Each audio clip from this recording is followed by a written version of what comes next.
नमस्कार बच्चों, green word publication में आप सभी लोगों का हार्दिक स्वागत है। चलिए हम लोग बिना विलंब किए ही शुरुआत करते हैं यूपीपी का प्रैक्टिस सेट जो हम लोगों का अभी तक लगातार चल रहा है। लेकिन इस क्लास को शुरू करने के पहले आप चैनल को लाइक, सब्सक्राइब, शेयर करना ना भूलें। तो शुरू करते हैं। आज के पहले क्वेश्चन को हम लोग देखते हैं। है क्या पहला क्वेश्चन? ध्यान दीजिएगा, काफ़ी संविधान से संबंधित पहले क्वेश्चन को रखे गए हैं। तो शुरुआत करते हैं। भारतीय संविधान के निम्नलिखित में से किस अनुच्छेद में ग्राम सभा के संबंध में प्रावधान किया गया है या संबंध में प्रावधान शामिल है? तो शुरू करें और आप लोग करते भी रहिए। अब तक प्रैक्टिस से चल भी चुके हैं, काफ़ी कैसे प्रश्न बन रहे हैं आपको जानकारी मिल रही है। तो यहाँ आप क्वेश्चन को करने का भी प्रयास करिए। साथ ही साथ में क्या कर रहा है, किस अनुच्छेद में ग्राम सभा के संबंध में प्रावधान शामिल है? तो यह प्रावधान हमारा अनुच्छेद 243 का वर्णन कर रहा है। किसका कर रहा है? 243 के संदर्भ में। तो 243 में परिभाषा दी गई है। क्या दिया गया है? पंचायतों का संदर्भ में परिभाषित किया गया है। यहां हमें जानना क्या है? ग्राम सभा के संबंध में प्रावधान।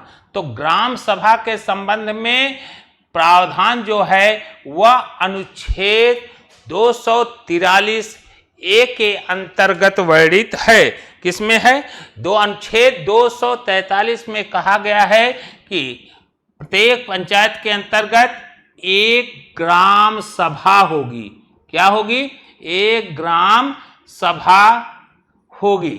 और यह ग्राम सभा, ये भी ध्यान दीजिएगा, जो अधिकार या शक्तियां प्राप्त करेंगी, इन ग्राम सभा के अंतर्गत जो शक्तियां और जो अधिकार दिए गए हैं वह कहां से प्राप्त होंगी?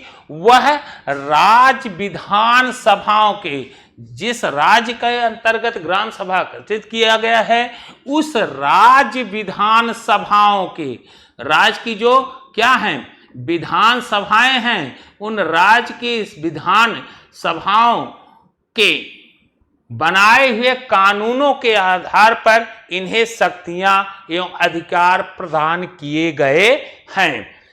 दूसरा प्रश्न आप ये भी जानने का प्रयास करिएगा बच्चों कि ग्राम पंचायत के गठन की बात नीति निर्देशक तत्व अनुच्छेद 40 में वर्णित था।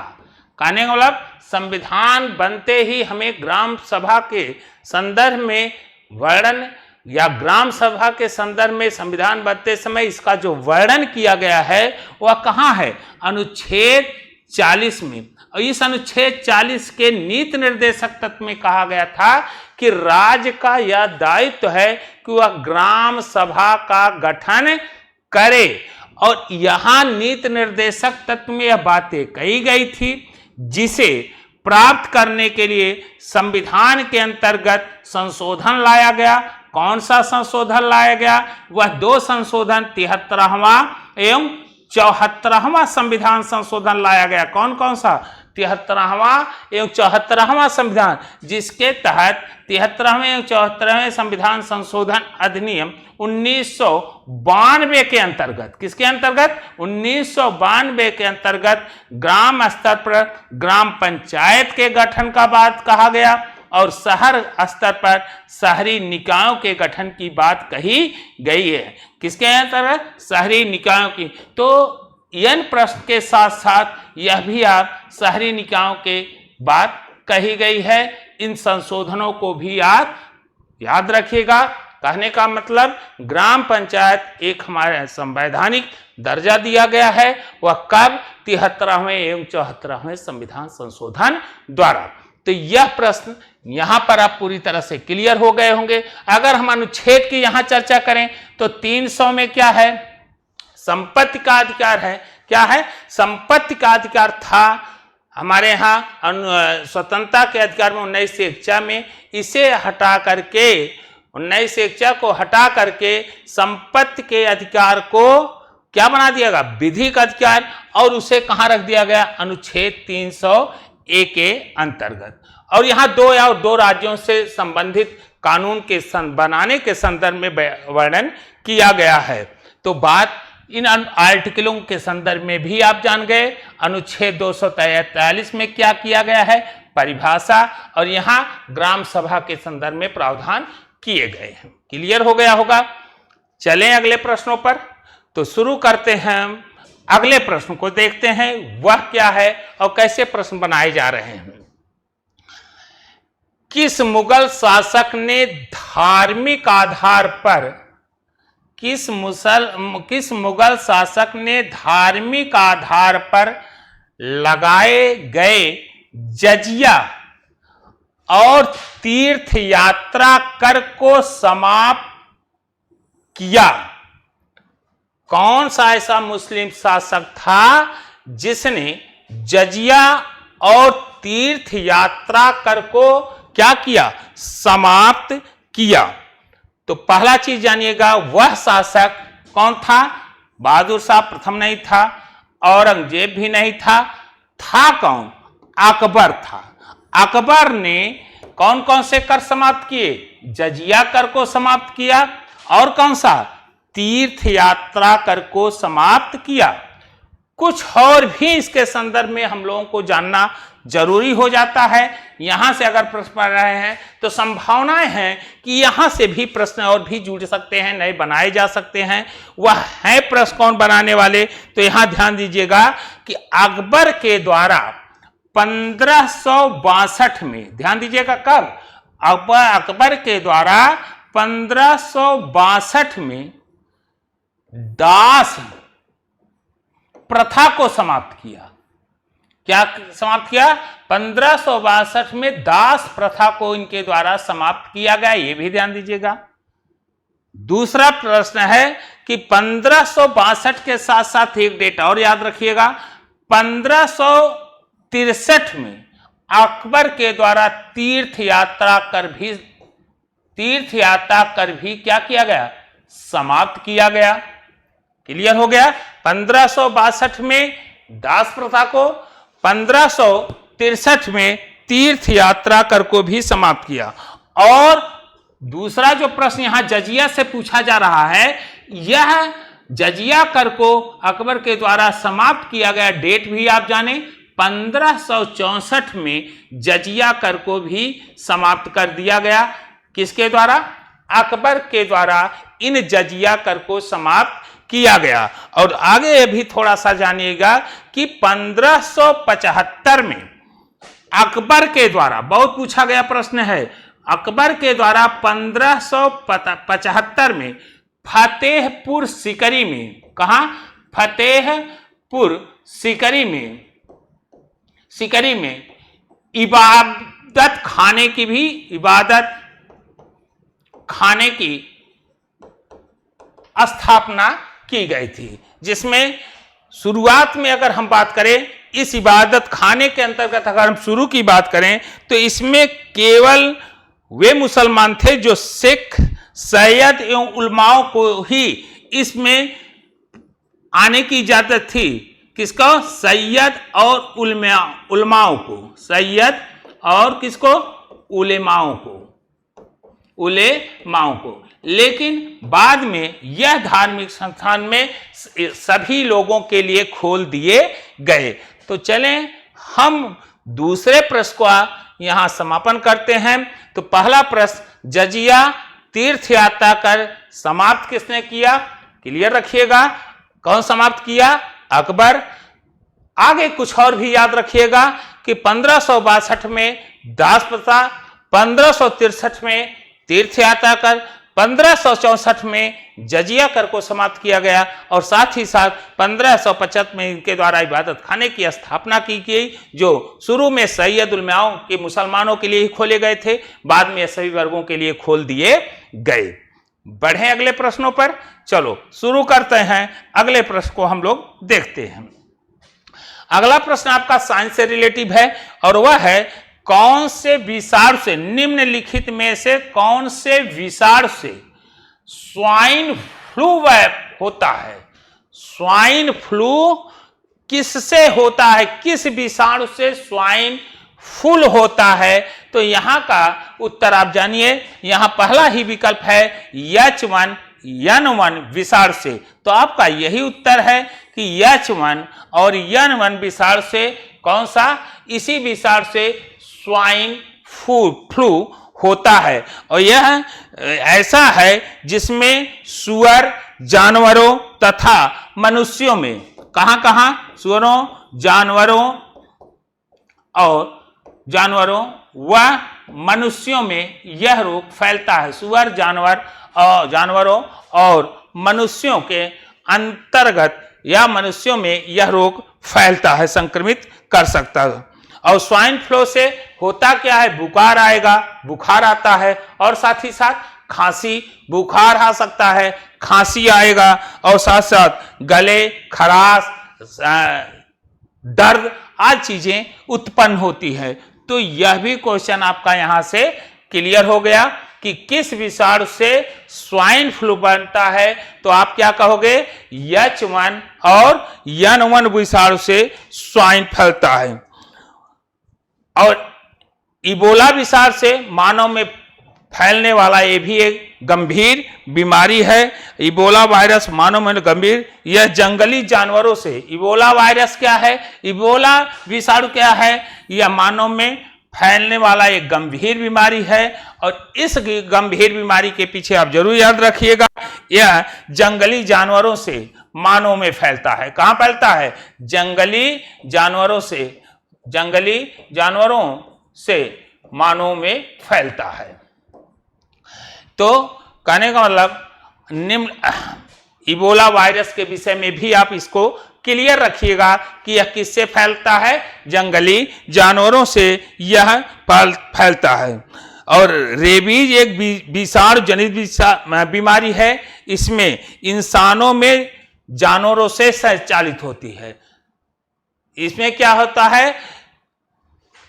इंसानों में किससे संचालित होता है? इस बीमारी से जंगली जानवर, यह इंसानों में जानवरों से फैलता है। रेबीज से इंसानों से में जानवरों से फैलता है। और एक रक्तस्रावी विषाणु है, रक्तस्राव में फैलता है। तो कहने का मतलब मेन प्रश्न आपका जो था वह था विषाणु से स्वाइन फ्लू होता है, और ऐसे कौन कौन? H1N1 विषाणु से स्वाइन फ्लू फैलता है। अगला क्वेश्चन क्या है? अगला क्वेश्चन आपका है ज्योग्राफी से, कैलाश पर्वत कहां स्थित है? कैलाश पर्वत कहां स्थित है? यहां देखिए दिया गया है नेपाल, नहीं। यहां दिया गया है भारत, ये भी नहीं है। यहां भूटान, ये भी नहीं है। यहां उत्तर आपका चीन। हालांकि कैलाश पर्वत तिब्बत का है क्षेत्र, लेकिन यह तिब्बत का जो क्षेत्र है यह किसके अंतर्गत है? चीन के अंतर्गत आ गया। और प्रश्न के आधार पर हमारा उत्तर यहां क्या सही होगा कि कैलाश पर्वत कहां स्थित है? तो हमारा उत्तर क्या होगा बच्चों? चीन में स्थित है। क्लियर? तो चले अगले प्रश्नों पर हम लोग ध्यान देते हैं। अगला प्रश्न हमारा है क्या? किस राज्य ने जमींदारी प्रथा के उन्मूलन की पहल की थी? किस राज्य ने जमींदारी प्रथा के उन्मूलन की, किस राज्य ने जमींदारी प्रथा के उन्मूलन की पहल की? कौन सा राज्य था जिसने जमींदारी प्रथा के समाप्त किया? जमींदारों को मिलने वाली विशेष सुविधाएं, जिसे हम कह सकते हैं प्रीवी पर्सेस की व्यवस्थाओं को समाप्त किया। तो वह राज्य पहला कौन है? बंगाल नहीं, वह राज्य हमारा कौन है? उत्तर प्रदेश। उत्तर प्रदेश जमींदारी उन्मूलन अधिनियम 1950, जमींदारी उन्मूलन अधिनियम, जमींदारी उन्मूलन अधिनियम, जमींदारी उन्मूलन अधिनियम, उन्मूलन अधिनियम 1950 के तहत यह व्यवस्थाओं को क्या किया? जमींदारी को समाप्त किया, उन्हें मिलने वाली विशेष व्यवस्थाओं को क्या किया, समाप्त किया गया है। अगला प्रश्न है कि भारत में उच्च न्यायालय की संस्था पहली बार किस वर्ष में स्थापित की गई थी? भारत में उच्च न्यायालय की संस्था पहली बार किस वर्ष में स्थापित की गई थी? तो यहां पहला उत्तर है 1885, गलत। 1947 से भी यह स्थापित की गई थी, कौन? 1862 में। भारत में पहली बार उच्च न्यायालय जो स्थापित किए गए थे वह कब स्थापित किए गए थे? वह स्थापित किए गए थे 2 जुलाई 1862 में। कब? 2 जुलाई 1800, यहां ध्यान दीजिएगा, 2 जुलाई 1862 में स्थापित किए गए थे। और भारतीय उच्च न्यायालय अधिनियम, अगर अधिनियम से पूछता है, भारतीय उच्च न्यायालय अधिनियम 1861 के तहत भारतीय उच्च न्यायालय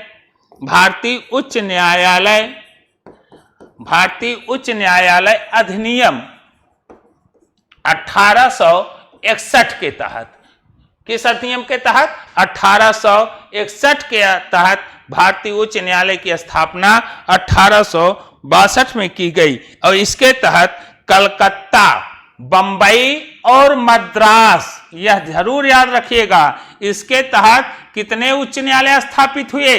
कलकत्ता और कौन? मुंबई और मद्रास। कलकत्ता, मुंबई और मद्रास। तो अगर यह प्रश्न पूछ जाए किस अधिनियम के तहत उच्च न्यायालय स्थापित है, तब आपका प्रश्न क्या हो जाएगा? 1861। या ऐसा पूछता है कि कब स्थापित हुए, तब आपका उत्तर हो जाएगा 1862, और भी कब? 2 जुलाई 1862 में। क्लियर हो गया होगा। चलो अगले प्रश्नों पर हम लोग विचार करते हैं। अगला प्रश्न क्या है? भारतीय राष्ट्रीय कांग्रेस का निम्नलिखित में से कौन सा अधिवेशन 1916 में 2 गुटों के पुनर्मिलन के लिए प्रसिद्ध है? कौन सा अधिवेशन है जहां 2 गुट का अर्थ कौन से? 2 गुट, एक गुट तो यह नरम दल और गरम दल। कौन कौन से? गरम दल, नरम और गरम दल। दूसरा, कांग्रेस और मुस्लिम लीग भी का पुनर्मिलन कहां हो रहा है? किस अधिवेशन में? कानपुर नहीं, मद्रास नहीं, यह होता है लखनऊ अधिवेशन में। कहां हो रहा है? लखनऊ अधिवेशन में नरम और गरम दल, साथ साथ मुस्लिम लीग का भी, जो 1907 के अंतर्गत दोनों विभाजित हो गए थे। नरम और गरम दल आपस में क्या थे? आपस में अगर देखा जाए तो नरम और गरम दल विभाजित हुए थे। 1916 में इसे पुनर्मिलन होता है। और यहां एक और भी बात है कि 1916 में मुस्लिम लीग के लिए पृथक निर्वाचन मंडल की बात जो मांगी जा रही थी इनके द्वारा, उसे कांग्रेस के द्वारा स्वीकार कर लिया गया। किसके द्वारा स्वीकार कर लिया गया? कांग्रेस के द्वारा स्वीकार कर लिया गया। तो यह हमारा जो प्रश्न है वह कहां है? उत्तर देखिएगा, सी में, लखनऊ अधिवेशन में, जहां नरम और गरम दल मिलते हैं, वहीं कांग्रेस और मुस्लिम लीग के बीच क्या होता है? समझौता। और यहां सबसे बड़ी बात एक और याद रखिएगा कि लखनऊ अधिवेशन का जो अधिवेशन चल रहा था, इसकी अध्यक्षता की गई थी किसके द्वारा? एसी मजूमदार। किसके द्वारा किया गया था? एसी मजूमदार के द्वारा।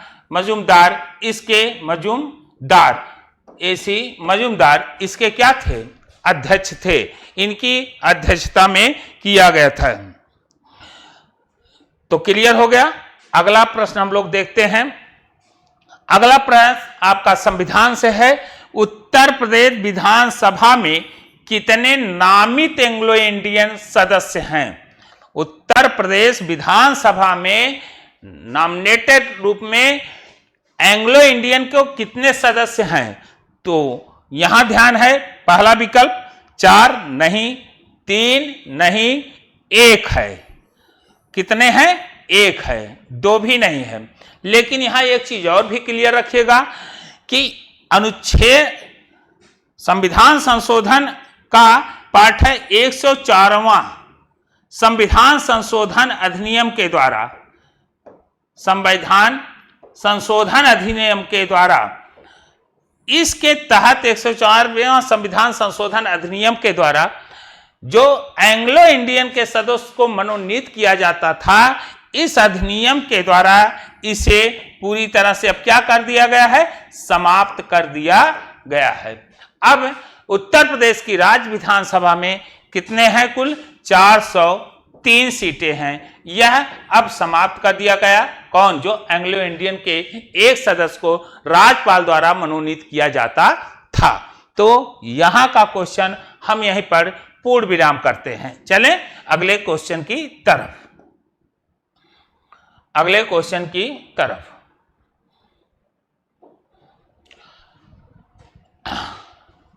निम्नलिखित में से कौन सा क्षेत्रक प्राकृतिक वस्तुओं, कौन सा क्षेत्रक प्राकृतिक वस्तुओं का उत्पादन करता है?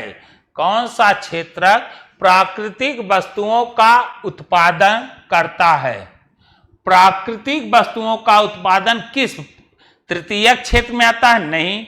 द्वितीयक क्षेत्र में आता है? नहीं। चतुर्थक क्षेत्र में आता है? नहीं। यह किस क्षेत्र में आता है? प्राथमिक क्षेत्र। प्राकृतिक वस्तुओं का जो क्षेत्र है वह किस में आएगा? प्राथमिक क्षेत्र के अंतर्गत आता है। कहां आएगा? प्राथमिक क्षेत्र के अंतर्गत आता है। अगर हम यहां पूरी तरह से ध्यान दें तो प्राथमिक क्षेत्र में कौन कौन से रखे जाएंगे? जैसे वन, वन को रख लें, मत्स्य को रख लें। कहां कहां रखा जाएगा? वन, मत्स्य, ये सब हमारे क्या हैं? प्राथमिक क्षेत्र के हैं। द्वितीय क्षेत्र में अगर हम देखें तो उद्योग आता है, और इनके बाद और भी जो है तृतीय क्षेत्र में इनके द्वारा में से जैसे कपड़ा आदि का जो हम बनाते हैं वह तृतीय के क्षेत्र के। तो यहां जो पूछा है उस प्रश्न के आधार पर प्राकृतिक वस्तुओं का उत्पादन कहां आएगा? प्राथमिक क्षेत्र के अंतर्गत आता है। बढ़ें, अगला प्रश्न है आर्टिफिशियल इंटेलिजेंस के जनक किसे जाना जाता? आर्टिफिशियल इंटेलिजेंस के जनक के रूप में किसे जाना जाता है? Bill Gates? नहीं। John McCarthy. आर्टिफिशियल इंटेलिजेंस के जनक कौन माने जाते हैं? John McCarthy. एलोन मस्क भी नहीं है, सेमूर क्रे भी नहीं है। कौन है?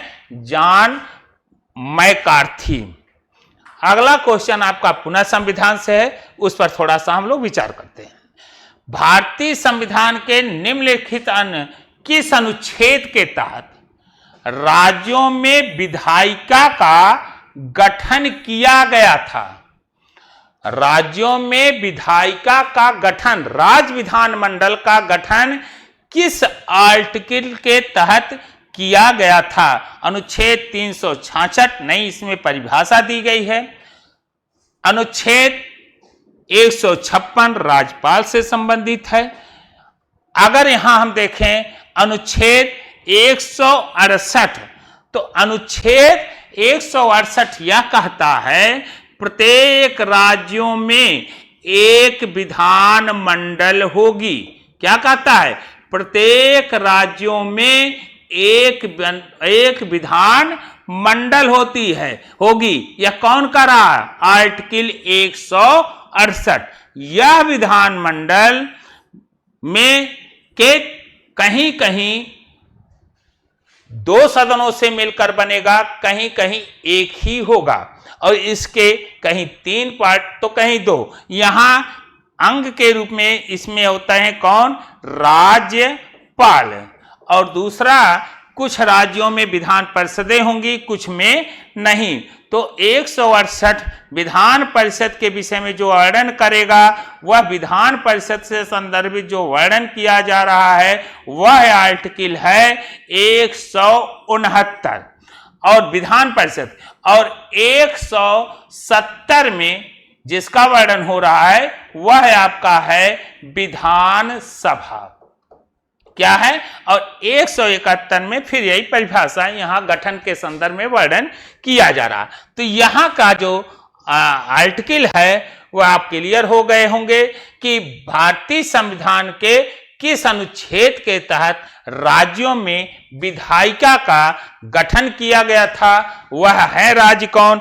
168 के तहत। कितने के तहत? 168 के तहत। यह भी आप एक प्रश्न यहां से और ध्यान दीजिएगा कि विधानमंडल का जो इसमें अधिकतम सदस्य 500, एक किसी राज्य विधानमंडल में अधिकतम सदस्य कितने हो सकते हैं अगर कहा जाए तो विधान सभा की बात कर रहा हूं कि एक राज्य विधानसभा में अधिकतम सदस्य संख्या विधानसभा में, यहां ध्यान दीजिएगा, विधानसभा में अधिकतम सदस्य संख्या कितनी हो सकती है? 500। न्यूनतम विधानसभा में कितनी हो सकती है? 60। यह प्रश्न भी आप इन्हीं प्रश्नों के साथ जोड़कर रखिएगा। तो चलें अगले प्रश्न को हम लोग देखते हैं। अगला प्रश्न क्या कर रहा है?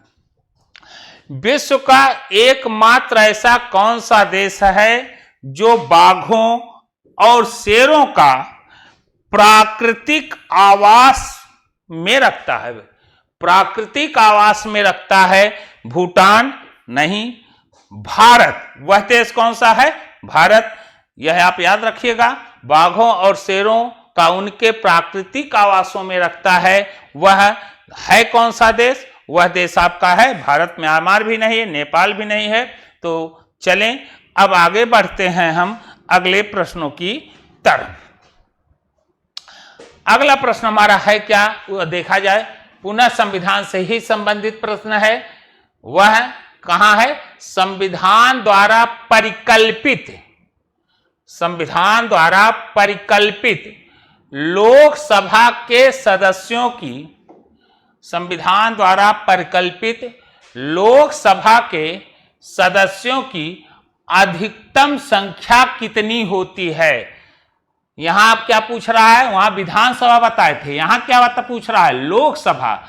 तो लोकसभा की अधिकतम सदस्य संख्या न तो 542 है, न तो 532, न ही 520। इसकी अधिकतम सदस्य संख्या कितनी है? 552 हो सकती है। अधिकतम सदस्य संख्या कितनी हो सकती है? 552, जिसमें राज्यों से चुनकर आते हैं कितने चुनकर आएंगे? राज्यों से चुनकर आते हैं 530। कितने आएंगे? 530 राज्यों से चुनकर आएंगे।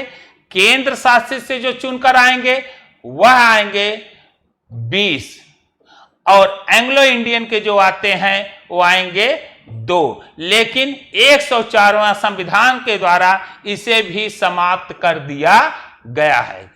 हो गया क्लियर? अभी इस पर 104 पर हमने चर्चा की थी। चलिए आगे अब हम लोग देखते हैं अगला प्रश्न क्या है। उत्तर प्रदेश की प्रथम महिला राज्यपाल, अगला प्रश्न क्या है? उत्तर प्रदेश की प्रथम महिला राज्यपाल श्रीमती सरोजिनी नायडू ने निम्नलिखित में से किस अवधि के दौरान कार्यभार संभाला था? इन्होंने प्रथम महिला राज्यपाल के रूप में अपने कार्यकाल को कब संभाला था, कब लिया था?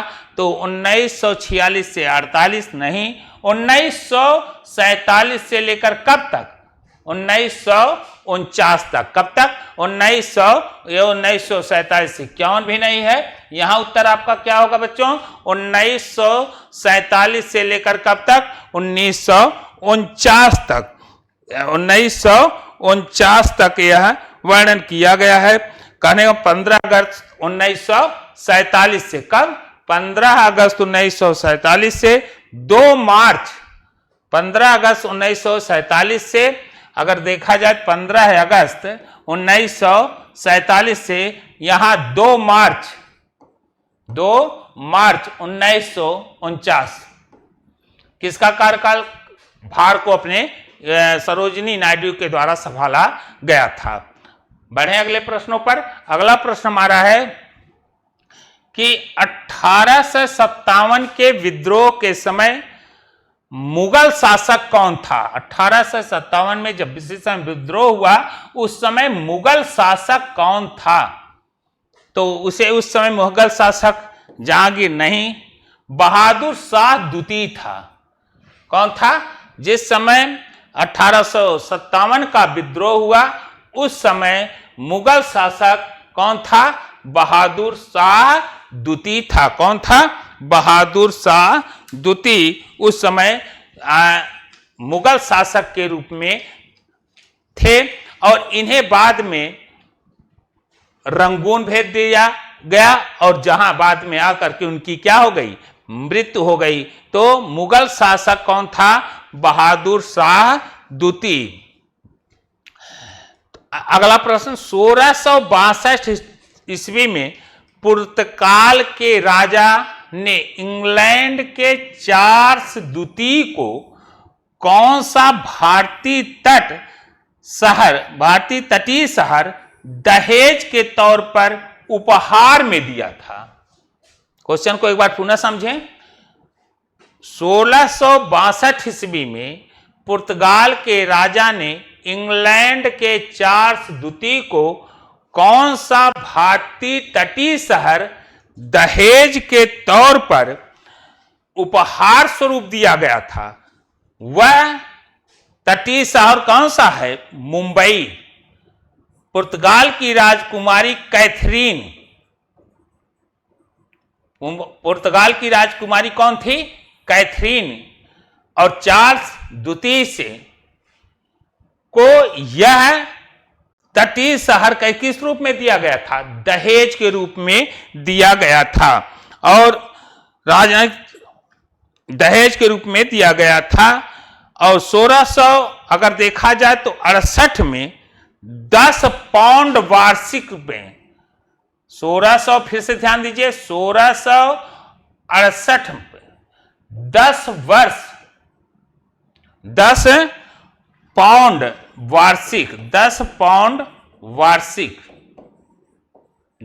पाउंड वार्षिक किराया, 10 पाउंड वार्षिक किराया पर ईस्ट इंडिया कंपनी को दे दिया गया था।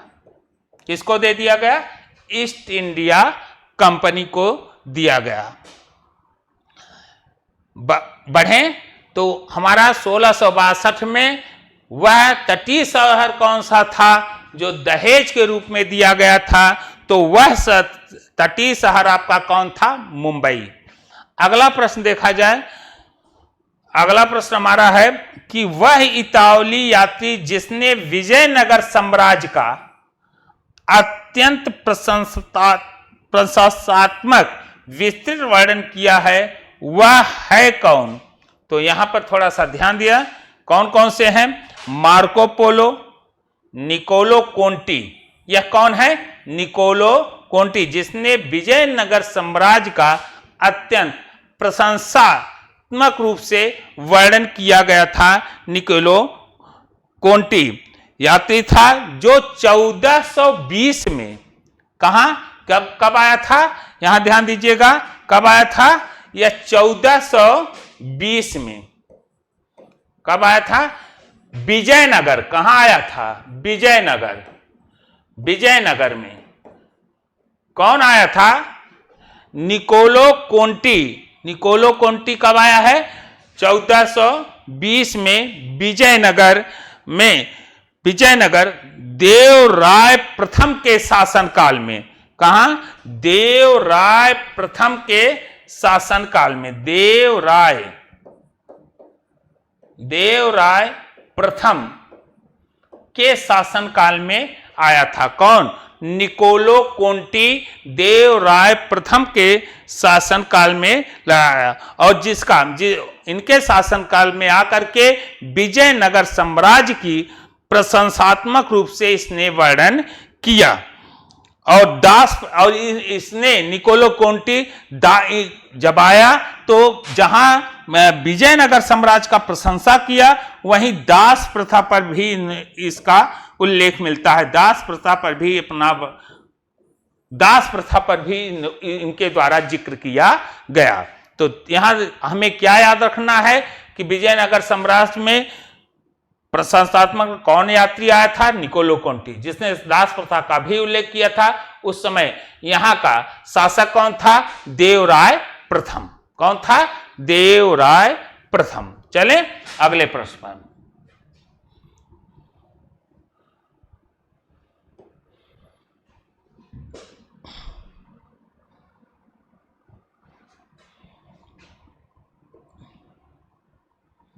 हाँ, अगले प्रश्न को देखा जाए।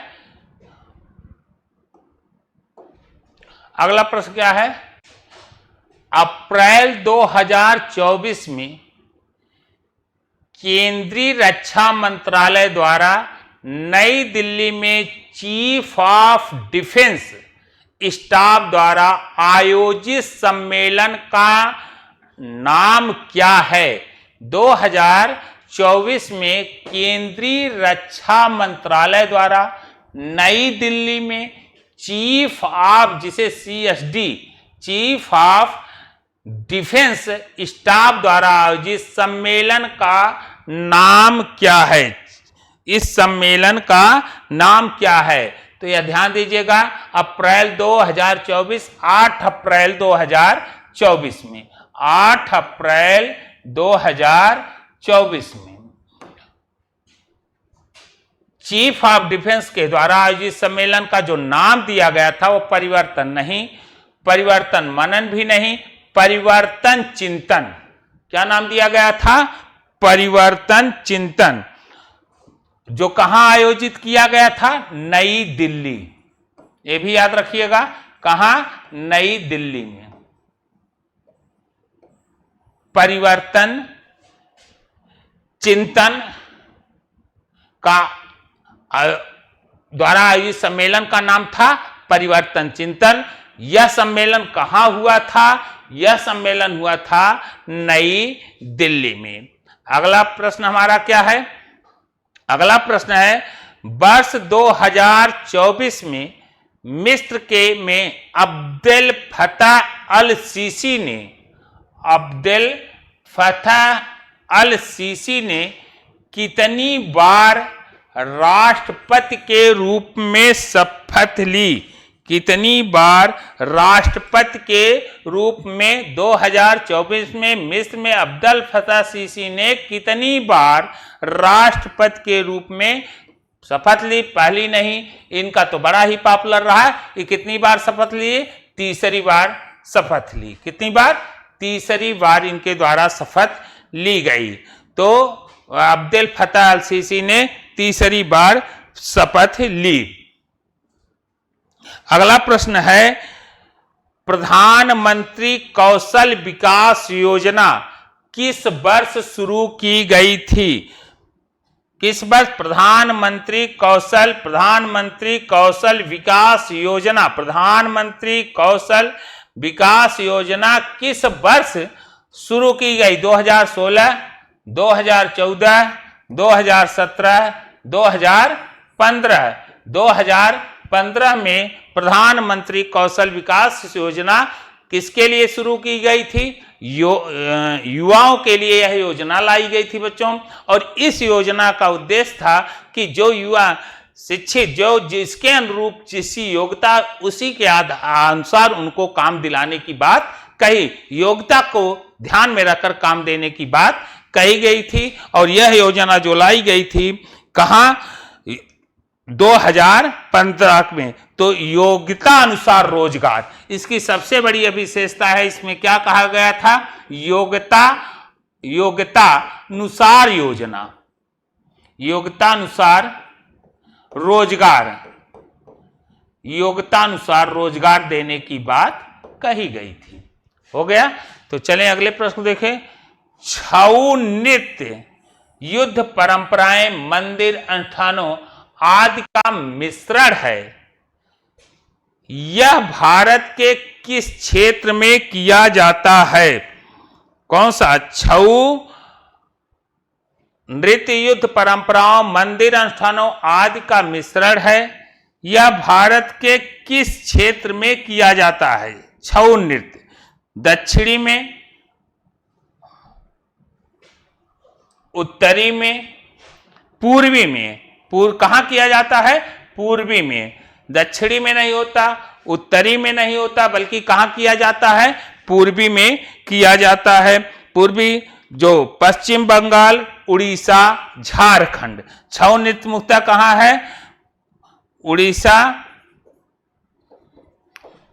झारखंड और पश्चिम बंगाल में। कहां? पश्चिम बंगाल में यह नृत्य किया जाता है। किस क्षेत्र में? तो यहां के उत्तर के आधार पर आप यह रखिएगा, नहीं तो बाकी पश्चिम बंगाल, उड़ीसा और झारखंड में यह नृत्य किया जाता है, मुख्य रूप से छऊ नृत्य। तो अगले प्रश्न को हम लोग देखें। अब अगला प्रश्न हमारा क्या है?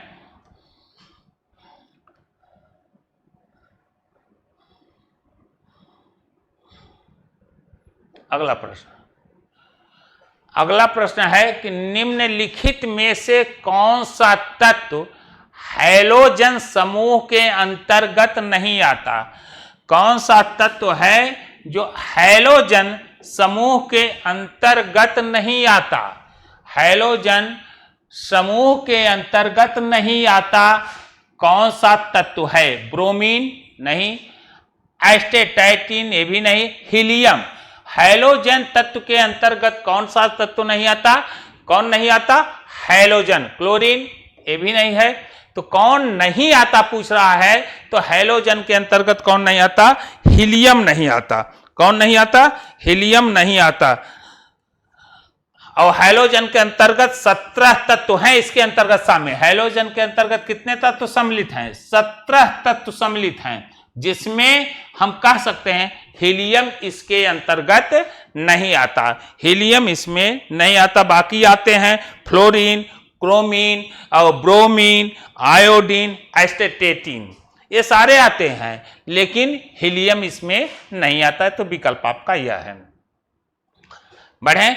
निम्नलिखित में किस शख्सियत का संबंध अलीगढ़ आंदोलन से है? किस का संबंध इन विकल्पों में देखना है, किसका संबंध अलीगढ़ आंदोलन से है? तो वह है सैयद अहमद खां। पहला विकल्प ही सही है। कौन से हैं? सैयद अहमद खां। मोहम्मद अली जिन्ना भी नहीं है, सैयद अमीर अली नहीं है, अबू कलाम आजाद भी नहीं है। तो अलीगढ़ आंदोलन का संबंध सैयद अहमद खां से है। किससे है? और जिसका उद्देश्य था मुसलमानों में क्या करना था? मुसलमानों में धार्मिक सुधारों के उद्देश्य से चलाया गया था। यह आंदोलन किसके लिए चलाया गया? मुसलमानों में धार्मिक सुधारों के लिए यह आंदोलन चलाया गया था। धार्मिक सुधारों के लिए यह आंदोलन चलाया गया था, जिसमें प्रमुख कौन थे? सैयद अहमद खां। अगला प्रश्न हमारा है कि 2011 की भारतीय जनगणना को भारत की आजादी के बाद ...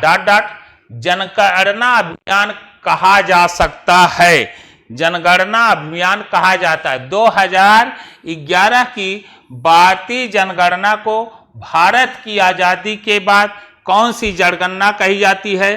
तो यह 7वां जनगणना। जनगणना की शुरुआत हमने आपको बहुत पहले इसके पहले भी क्वेश्चन कराया गया है, वहां कहा बताया गया है कि जनगणना की शुरुआत ब्रिटिश हुकूमत के शासनकाल में, ब्रिटिश औपनिवेशिक काल में, मेयो के शासनकाल में शुरू की जाती है। कब शुरू होती है?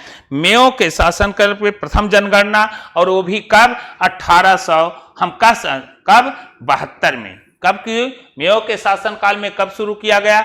1872 में। जबकि अगर हम यही चीज यहां लिखें, 10वीं जनगणना की शुरुआत, 10वीं जनगणना की शुरुआत जो हो रही है 10 की जनगणना यह होती है 1881 में। कब हो रही है? 10 की जनगणना जो हो रही है वो 1881 में। अगर यहां देखा जाए तो लॉर्ड रिपन के शासनकाल में, किसके शासनकाल में? लॉर्ड रिपन के शासनकाल में 10 की जनगणना। और अब तक क्या जनगणना अभियान कहा जाएगा तो कौन सा है? 7वां जनगणना। अब तक कुल जनगणना वैसे हो चुकी है 15 अगर टोटल देखा जाए वहां से। तो महानदी का उद्गम की महानदी का उद्गम की उच्च भूमि से होता है। महानदी का उद्गम की उच्च डॉट डॉट होता है। तो यहां दिया गया है महानदी का उद्गम का स्थान कहां है? बिहार है? नहीं, छत्तीसगढ़। कहां है? छत्तीसगढ़। तो उत्तर मिल गया, न तो आंध्रा है न ही उड़ीसा है, इसकी कहां है? छत्तीसगढ़। तो आगे बढ़ते हैं पुनः क्वेश्चन को लेने, देखा जाए अगला प्रश्न।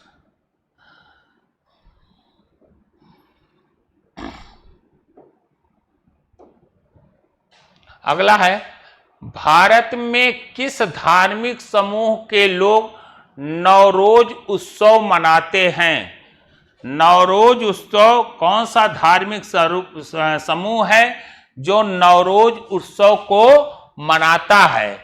यहीं पर यह क्वेश्चन आपको देखना है। तो विकल्प में जो दिया गया है वह कौन कौन से हैं नवरोज उत्सव जो मनाए जाते हैं?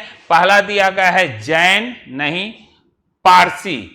नवरोज उत्सव माने नवरोज, नवरोज माने यहां क्या है? ये जो मनाते हैं वो नए, नवरोज माने नया, रोज माने नवरोज माने नए वर्ष के रूप में। नवरोज का जो अर्थ है यहां क्या? नए वर्ष के। नवरोज का अर्थ यहां क्या है? नए वर्ष के रूप में जाना जाता है नवरोज। और ये लोग फारसी के लोग ही यह उत्सव इन्हीं के द्वारा नवरोज उत्सव मानते हैं, न तो जैन द्वारा है, न हिंदू, न बौद्ध। नए वर्ष के रूप में ये इसको मनाते हैं। निम्नलिखित में से कौन सा भारत में नोट जारी करने वाला एकमात्र प्राधिकारी है? नोट जारी करने वाला एकमात्र प्राधिकारी भारतीय राष्ट्रीय भुगतान निगम, नहीं। भारतीय औद्योगिक वित्त निगम, ये भी नहीं।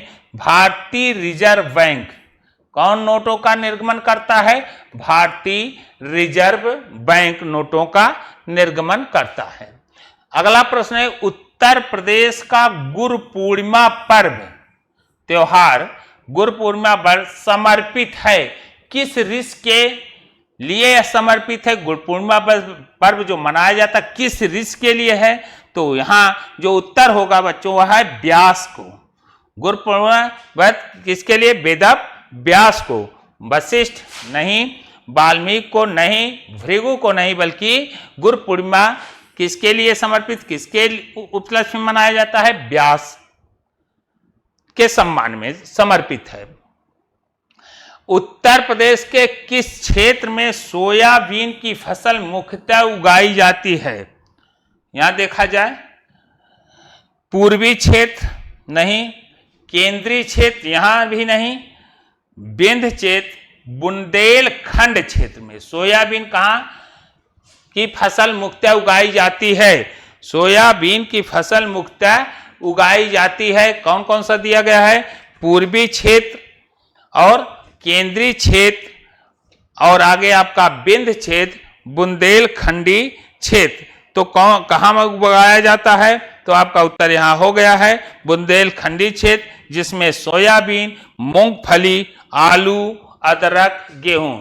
सोयाबीन, मूंगफली, आलू, अदरक, सोयाबीन, मूंगफली, आलू, अदरक आदि यहां उगाए जाते हैं। किस क्षेत्रों में? कहां? बुंदेलखंड क्षेत्रों के अंतर्गत। चलो देखें अगले प्रश्न को।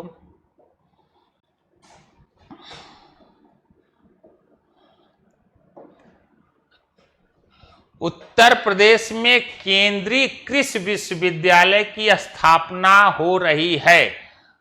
उत्तर प्रदेश में केंद्रीय विश्वविद्यालय की स्थापना कहां हो रही है?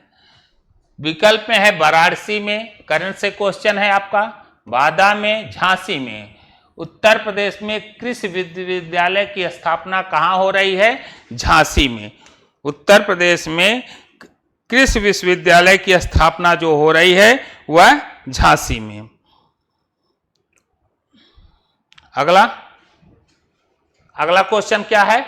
वर्तमान में राष्ट्रीय मानवाधिकार आयोग के अध्यक्ष निम्नलिखित में से कौन रहे हैं? राष्ट्रीय मानवाधिकार आयोग के अध्यक्ष के रूप में कौन रहे हैं?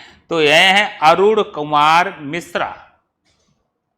क्लियर हो गया? कौन? अरुण कुमार मिश्रा। अगला प्रश्न, भारत के थार रेगिस्तान में स्थित, मैप देखिएगा, थार रेगिस्तान में स्थित कच्छ का रण, मैप में अगर जाएंगे तो आपका कैसे है? अब देखिएगा राजस्थान और कच्छ का कारण भारत के निम्नलिखित में से किस राज्य में अवस्थित है? कच्छ का रण भारत के निम्नलिखित में से किस राज्य में स्थित है? तो यहां का उत्तर क्या होगा? गुजरात। कहां होगा? गुजरात। कि राजस्थान नहीं बल्कि कहां? महाराष्ट्र भी नहीं बल्कि कहां? गुजरात हो जाएगा। कहां हो गया? गुजरात। तो थार का राग स्थित में कच्छ का रण भारत के निम्न किस राज्य में स्थित है? तो आपका उत्तर क्या होगा? गुजरात में स्थित है। अगला है आपका, भारत में राष्ट्रीय उपभोक्ता अधिकार दिवस, भारत में राष्ट्रीय उपभोक्ता अधिकार दिवस प्रतिवर्ष कब मनाया जाता है? भारतीय उपभोक्ता अधिकार दिवस प्रतिवर्ष कब मनाया जाता है? 22 दिसंबर, गलत, 23 दिसंबर नहीं बल्कि 24 दिसंबर को भारत में राष्ट्रीय उपभोक्ता अधिकार दिवस जो मनाया जाता है वह कब मनाया जाता है? 24 दिसंबर को राष्ट्रीय उपभोक्ता अधिकार दिवस के रूप में मनाया जाता है। चलो आगे देखते हैं। तो इसी के साथ बच्चों आज के क्लास को यहीं पर समाप्त करते हैं। फिर हम लोग पुनः प्रैक्टिस बैच में, अगले बैच में पुनः मिलते हैं। जय